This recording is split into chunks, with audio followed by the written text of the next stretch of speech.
Ever feel like your Jira project is as messy as that desk? Well, today, we're tackling the digital clutter by showing you how to delete a subtask. Alright, let's dive right in first. Identify the subtask you want to remove. You can find these nested under their parent tasks on your project board or in the detailed view of an issue. Click on the subtask you no longer need. Now, carefully select the subtask you're ready to remove. Now that it is selected, we are ready to delete it. Open up the full view of the subtask.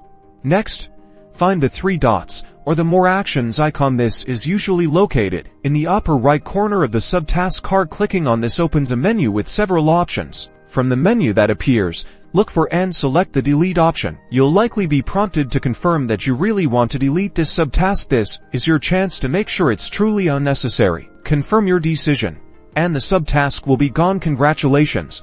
You've successfully deleted a subtask, helping to streamline your Jira project. Remember to regularly review your tasks for unnecessary or completed subtasks to keep your project clean and focused. Happy managing. #Jira Cleanup #SUBTASK Management.